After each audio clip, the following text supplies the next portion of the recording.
We're live.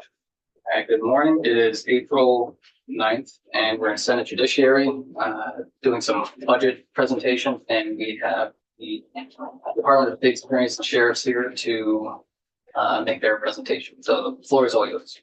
Thank you, Mr. Chair. Good to be here. I think the context is that you're looking for the response from the department regarding what the House sent over. And so looking at our three priorities, and we presented these way back in January in appropriations and also in here briefly. We're really happy that our number one priority was sent over by the House, and preliminary tea leaves from Senate appropriations as well. That sounds like it's been discussed there as well. And that's the elimination of our vacancy savings targets. These are targets set by the governor's budget office. And our number one priority to avoid any reduction of staff is to eliminate these vacancy savings because they're not vacancy savings in the true sense of the term. They are targets that we would have to meet in the year. And so firstly, for the state's attorneys, roughly 331,000 for the victim advocates, roughly 148,000, and for the sheriffs about 140,000, totaling roughly 620,000.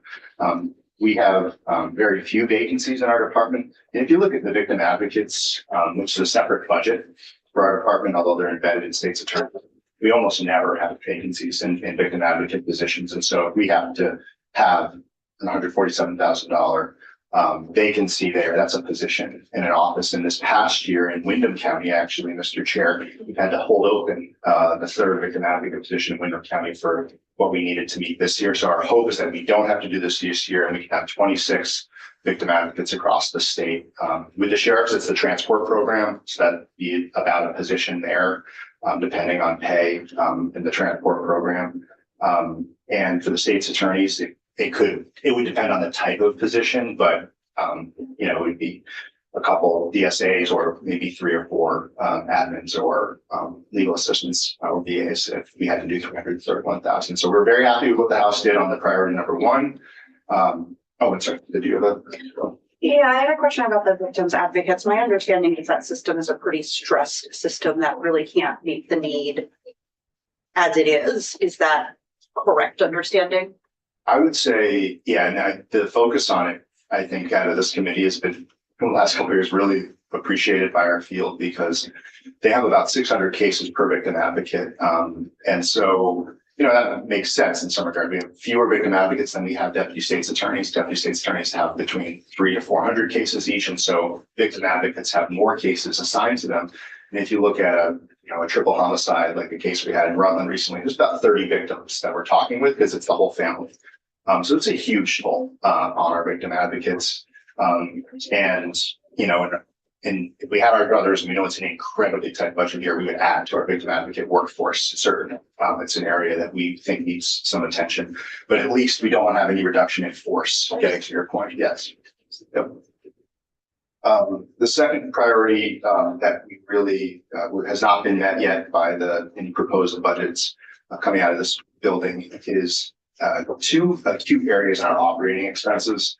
One is expert witnesses. So every year we play a very dangerous game with our expert witness budget, particularly for mental health cases, where we just hope and pray that we have some other place in the budget that we can steal thousands of dollars from to pay for expert witnesses. And pretty much every county, I think 12 of 14 counties has some homicide-related case with a mental health expert aspects to it, where either the defense is going to allege, an attempt at identity defense, or there's competency being litigated even prior to trial, which costs thousands and thousands of dollars. So we are looking for $50,000 extra over and above the government's recommend for witness fund.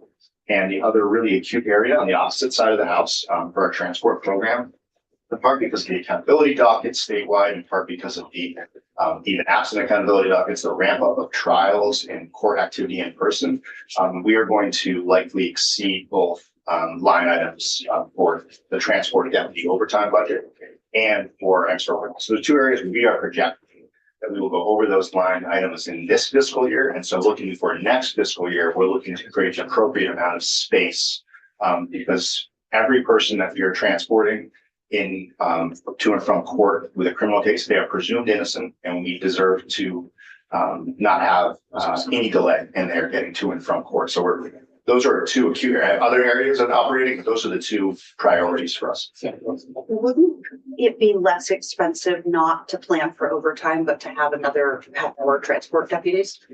So one of the things, there's a tension. So one area that we looked at is we're actually do not have a current director of sheriff operations. If you know anybody, if you're looking to have someone help, we've been studying the subsidization, and we could put Senator Norris in the chair here, of the sheriffs to the state of Vermont, because what the sheriffs do for our transport program, we pay for salary and benefits, but we do not pay for car insurance. We don't pay for time at the academy.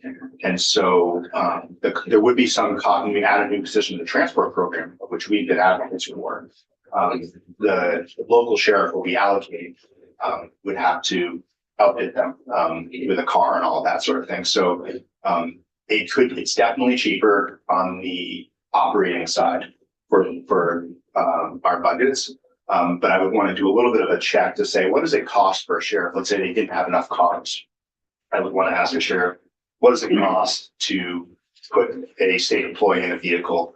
But the other area where we've seen, and I know I've talked about here with Sheriff Anderson, is better scheduling from our courts. So really only in Windham County have we seen a real improvement in block scheduling for detainees. And this is another area where we've really begged the courts to try to encourage local judges to have detainee hearings happen between 10 and 2. It's also better for the detainee to know when they're going to be seen, as opposed to an 8-hour wait in a Sally port where they've had to be strip searched and they're not getting their meals that day the same way. Like, it's really an area where we want to see improvement. And I think Judge Zone and Terry Corsones have been advocates of this as well. But ultimately, the local judges and the presiding judges rule their domains with respect to scheduling.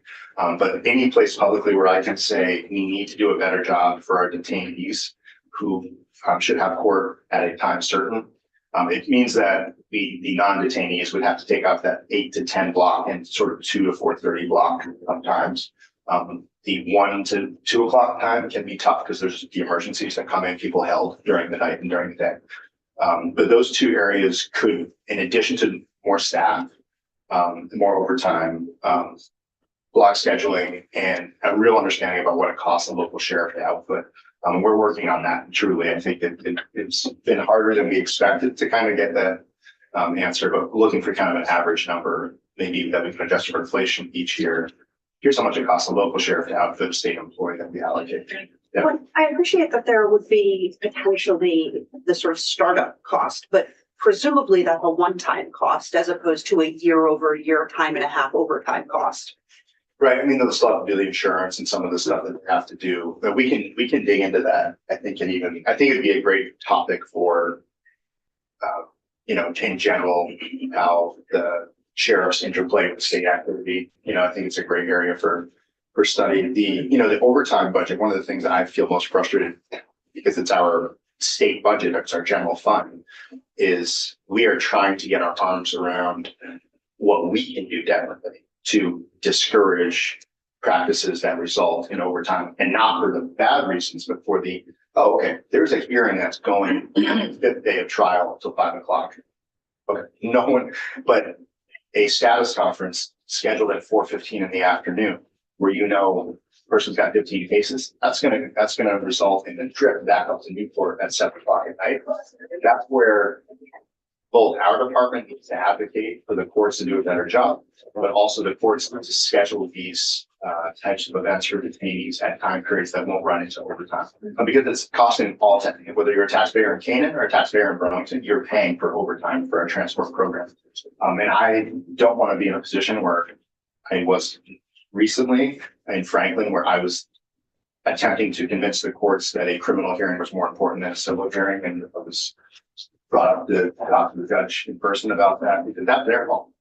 They're the branch of government that makes those decisions. So I want to encourage and advocate for better practices. We do have a new system that we're rolling out with the courts in concert on Administrative Order 18, where the transport deputies being overscheduled.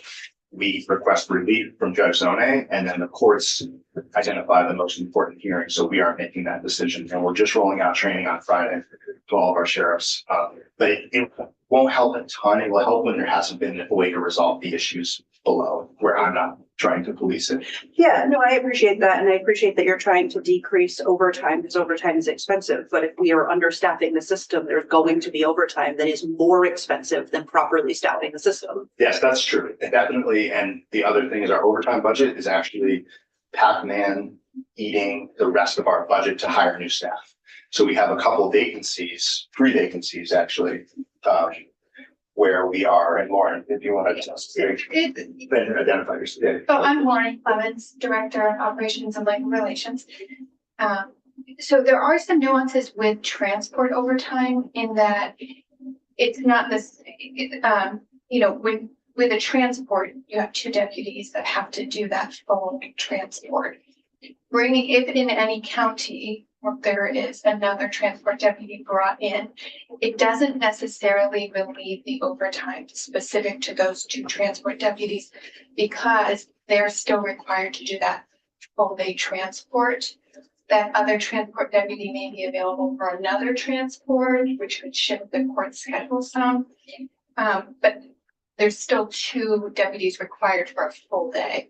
Yeah, no, that makes sense. And I certainly understand you're never going to get overtime to 0, but I imagine properly staffing whatever system, whether it's transport deputies, state's attorneys, court administrators, it's going to reduce overtime. Yes. Yeah, I think it's a 2-pronged attack. We have to just adding overtime is not going to help the issue. Just adding more block scheduling, it's got to be kind of this four-pronged attack of better scheduling, more capacity and overtime budget. And I will say the governor's $500,000 in this current year for accountability dockets. If we start getting into overtime trouble the rest of this fiscal year, I've already told the governor's office it's accountability related. If we move to Wyndham, for example, when women have to be transported from Burlington, South Burlington to Wyndham, we will definitely be asking for dollars out of that pot to help with overtime. But we'll see with how that turns out. Hopefully that we have more accountability dockets.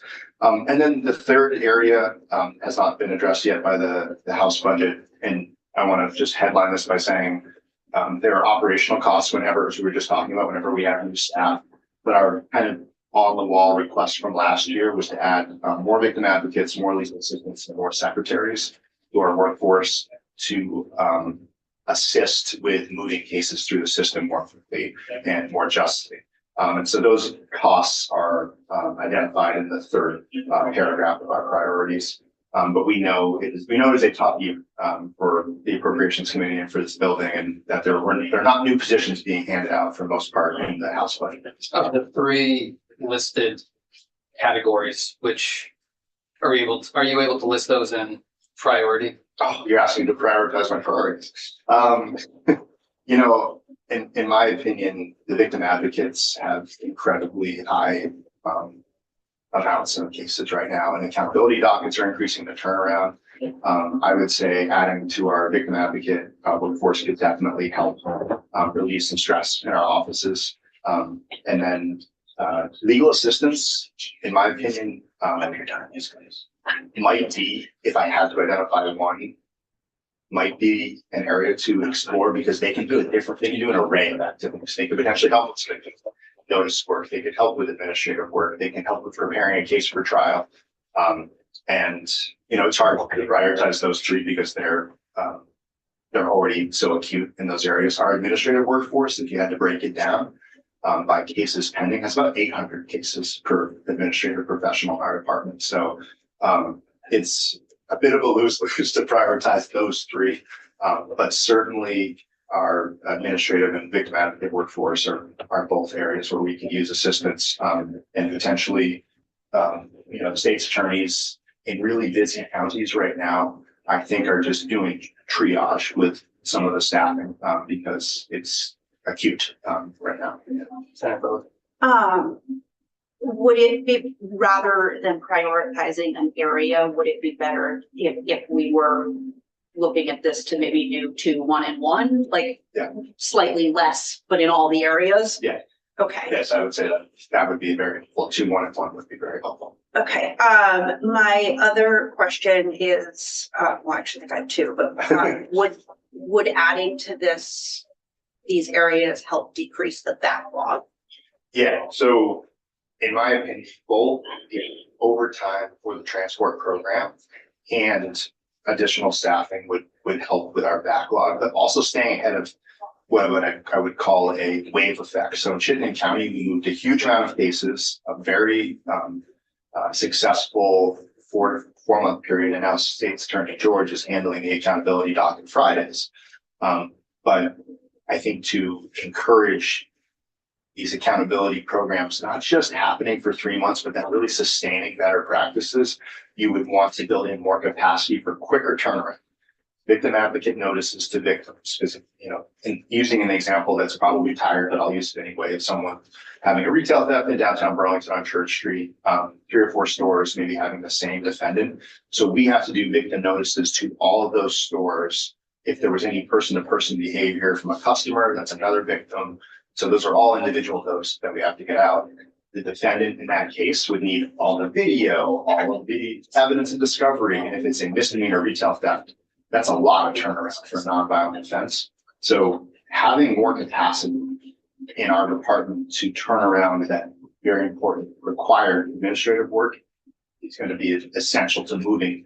When I think backlog, unfortunately, I'm thinking lower level nonviolent cases, and those cases still have the same requirements for paperwork. It will definitely help with our backlog, particularly in high volume counties like Chittenden, Windham, Franklin, Washington. Those are high volume locations in Bennington as well. So it sounds like it will help with the backlog and also potentially public safety, giving that quick turnaround.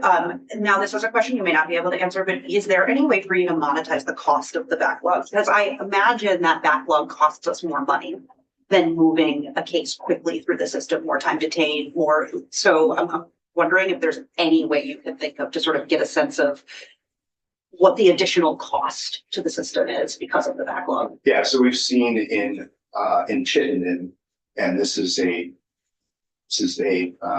not a cost, it's an impact that we're seeing with time.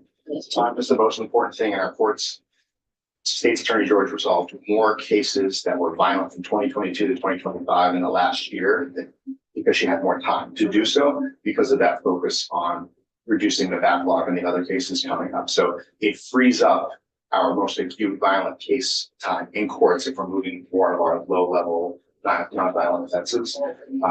And so it's we know we get more time when we clear backlog cases. And I want to say that Senator Norris's advocacy in the last couple of years as well on appropriations, we maintained our workforce. So not having any reduction of workforce has been essential to do what we've done thus far. If we want to do more, then a ramp up needs to happen. Otherwise, we'll plod along. We've moved 5,000 cases in the last 3 years from where we were. That's fantastic. We're slowing our rate now. So we cleared less cases in the last year than we did in the prior 2 years. That rate has slowed. The backlog has a cost to defendants, it has a cost to victims waiting. And if it's a case that's going to require an expert witness, I think I've been clear with this committee before, we don't have a lot of money for nonviolent offenses to be litigated with our mental health system. And so we are already triaging to the most violent cases with our operating expenses. So it saves the state money when we're moving more cases regardless. And because the general fund is paying for all of our resources, it's not like we can say it saves Chittenden County this or Bennington County that. I figured it might be difficult to sort of monetize that savings, but just logically, it seems like a case that pens longer would cost more. Particularly for detainees. Yes. Yeah. And I appreciate that it is a tough budget year, but all of these seem to me like they're actually investments that will save money over time. And I think if we're going to think forward beyond this budget year, we should be thinking about investments that will pay for themselves. I don't plan on going anywhere, so you'll just see me back here. If that makes sense. Yeah, no, so I just wanted to focus on the priorities. You have loads of data from us. You have an 150-page appropriations presentation from us, which Senator Norris decided to stay awake for. a couple of times now, but anything that you need from us, Mr. Chair, we're happy to answer any questions. Thank you. And I'll definitely say this, this list of priorities on one page is very helpful and, yeah, so thank you. We're working on our one pagers. Thank you. Any questions? I do have, and they're not money related, obviously. How many positions do you have as crime victims advocates? 26. 26 with 25 in place now, so you're asking. Yes. And how many state paid positions have been allocated? In How many are approved? in our department right now, I think we have so if you look at the whole department, including the transport program, we have 198 departmental positions. Broken down. State paid transport. For state paid transport deputies, we have 25. Now, one of them through the BAA, we've just gotten funding from, literally this month, that through the BAA solution. Yeah. Yep. So we have a half a position now funded for our 25th. Last year it wasn't funded, so we are actively pursuing opening up a transport position right now. But you have 20, So 25 over now? We have 22 filled right now. 22 filled. When you said state paid, I was thinking the whole department, but you're talking about transportation. Yep. And I do want to know, what is the hourly cost per diem right now for part-time deputies? We'll get that to you. That would be helpful. Text actually. So I'm looking at the follow-up on what's saying for the whole people. Yeah, or full-time positions. I agree with Lux scheduling. I've just asked them that for years. But I would think that if we entertain the possibility of creating a full-time position or two, that it would cut the cost on the per diem level also. Correct. So I need that figure to look at this in a broader picture, obviously. And then at some point now, I'm sure Judge Zodi may be listening. At some point in time, we've always said, so at what point in time will we sit for 4 hours having to see the judiciary start picking up to open this versus coming out of the executive director's bill, they start some sheriffs. That's the discussion we're not going to have right now, obviously, but I think that covers. Yeah, and so just for the record, that we in a county, what's it? $50. $50 an hour for. That covers everything. The FYC, it's $50 per hour to the sheriff's office. That's the wage. Yes. Thank you. And so the way that program works right now is if we use a state transport deputy, who's a state employee, there's salary benefits, and then if there's overtime, we pay overtime. But in a county like Essex County, if Sheriff Colby does a state related transport, he will request a per diem rate for him or for his deputies. And likewise, the Loyal County Sheriff Hunt, who so not all of the counties have state transport deputies. And we recently had a question about this. That is, we allocate the state transport deputies based on a bunch of factors, but one of which being proximity to a facility, volume of a particular region, whether or not that county can help other counties. So just because a county doesn't have a state transport deputy is not any sort of critique of that sheriff per se. I will say there are 2 sheriffs right now without law enforcement certification, and we do not have any state paid deputies under their supervision. And that is a major factor for me personally in terms of allocation. Any other questions? All right, well, thanks for your time. Oh, I did have one quick one. I'm sorry. On my other sheet, where you have the SAS, legal assistants and secretaries, you're requesting 3 and 3. The placement of these would be in counties or in the director's office? Those would be in counties. In counties. We identified which counties for these, if you need 3 and 3. So that's a call that we typically make based on pulling data at the time of allocation. And factors I would look at would be backlog of cases, number of pending violent cases, including homicides and sexual assault cases, and also reported crime. So cases coming in where the local law enforcement is sending a lot of cases. For example, places like, based on the data right now, Wyndham, Washington, Chittenden, Bennington, Rutland. These are located, Franklin County. These are locations where our office is already doing some what I would call cross-county support. So we have some staff that help in multiple counties, and our central office also provides some supports as well to counties that struggle with PACE with one of our staff members, Maddie Naylor, who helps with Franklin right now. Yeah, a couple months. Yeah, a couple of our staff members. So, but these would be county allocated positions that we would allocate based on a bunch of factors. Yeah. And that's great draft for the position, but I guess I would need more data on what you're basing this on. Yeah. Thank you. Absolutely. Great, thank you. Thank you very much. Good to see you all. Yeah, go.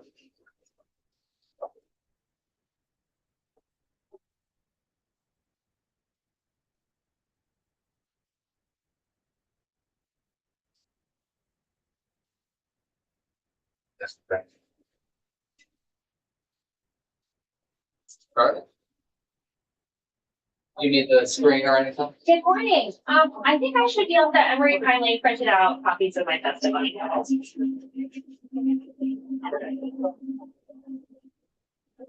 Thanks for coming in, and whenever you're ready, the floor is yours. Perfect.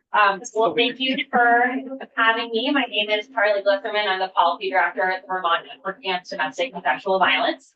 The Vermont Network is Vermont's leading voice on domestic and sexual violence, and our member programs, 14 independent nonprofit organizations, provide advocacy and support to survivors in every town across the state. These services are life-saving and life-changing. Our member organizations offer 24/7 crisis response when a survivor's safety is at risk, emergency shelter for survivors and their children, confidential assistance navigating medical care, the legal system, housing, and other basic needs. Advocates meet survivors where they are, and they help them rebuild safety, dignity, and control over their lives. In 2025, our member organizations answered over 23,000 hotline calls, which was an increase of 1,000 from the previous year, and provided in-person advocacy to nearly 8,000 Vermonters. Despite the essential nature of these services, they've largely been flat funded through Vermont's Domestic and Sexual Violence Special Fund for 15 years. The Special Fund, established in 2008 and championed by the late Senator Sears, relies on two revenue sources: a surcharge on civil and criminal court judgments and a surcharge on marriage license fees. These revenues are allocated to Vermont's 14 service providers through a funding formula that ensures equitable resources statewide. The Special Fund revenues have declined significantly over the past decade. With the exception of one fiscal year, the Special Fund has run a deficit every year since FY15, requiring one-time appropriations from the General Assembly to avoid cuts. Even with repeated requests for a more sustainable funding solution, the Special Fund is projected to have yet another shortfall in FY27. Last year, General Assembly appropriated $450,000 in one-time funds to stabilize the Special Fund, which we are very grateful for. And of that amount, $250,000 was distributed to our member organizations to support direct services for survivors. The Vermont Center for Crime Victim Services, which is the administrator of the Special Fund, retained $200,000 to maintain a sufficient cash balance for quarterly reimbursements. At the same time, shifts in federal funding continue to pose serious challenges to our field. Our member programs are majority federally funded, and for some, federal funds make up over 90% of their budgets. The ongoing instability of both state and federal funding does threaten the core promise that we make to survivors that services will be available in their community 24/7. For the FY27 state budget, we respectfully have two requests. The first is $350,000 in base funds to level fund domestic and sexual violence services. While we estimate that the Special Fund ultimately needs to support $5 million in annual expenses, given the current fiscal climate, our request focuses on maintaining current service levels. We're requesting $350,000 to fill the projected deficit in this upcoming fiscal year in the Special Fund and prevent cuts to community-based direct services on July 1. The House budget appropriates this amount as one-time funds, and we are requesting that these funds be based. In addition, the Center for Crime Victim Services currently receives no administrative funding to manage the Special Fund, and we support the Center's request for $100,000 in base funding to administer the program, which is included in the House budget as well.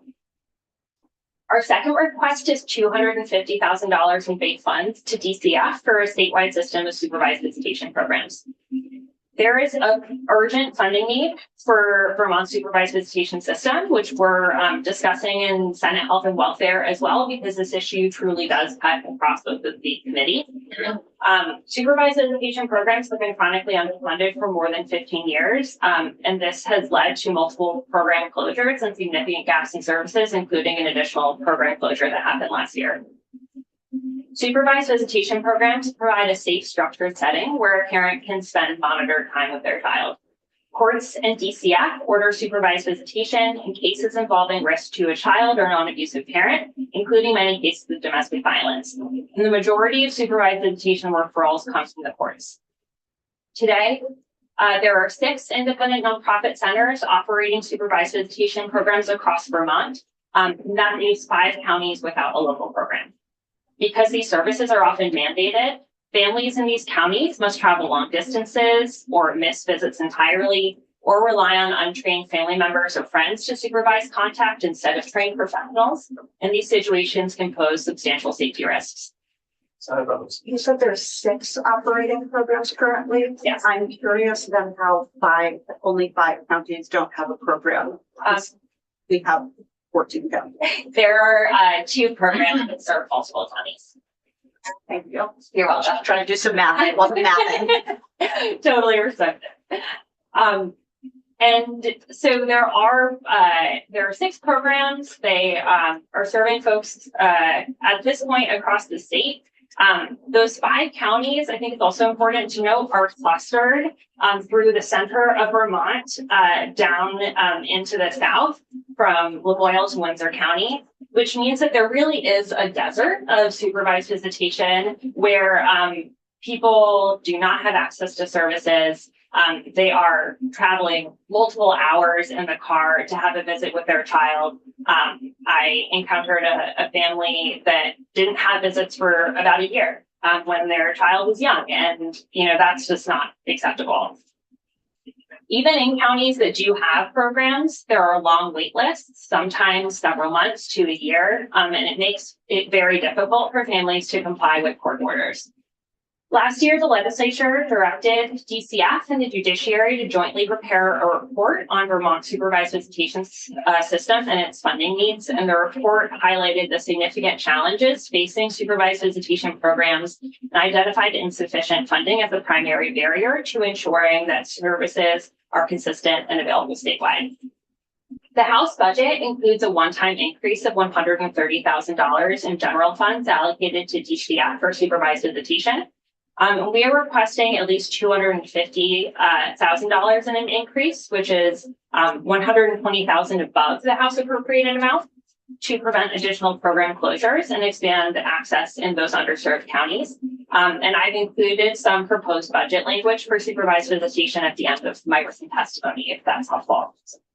Please go ahead. I was just going to say thank you. And I did have one question. Let's say the 130 stays as it is, rather than the 250. How many programs would close? It's a great question. I don't have a specific number. I know that there are several that are really on the breaking point at this point. Exactly what that amount would look like, how it's distributed across the existing programs, I think would really determine the exact impacts. But the situation's really dire. And I would also note that with the current appropriated amount, there's also an interest in looking at services being expanded in those counties that do not have access or very little access to services right now. And that unfortunately likely wouldn't be possible without a further increase to the House budget amount. Thank you. That's what I have. Did you have a question? That's all you had. Sorry. All right. No worries. We would just appreciate the committee's strong support for our requests. I would be more than happy to answer any questions. Thank you. Thank you very much.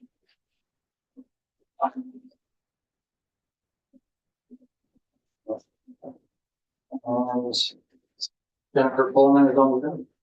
Not yet. Oh.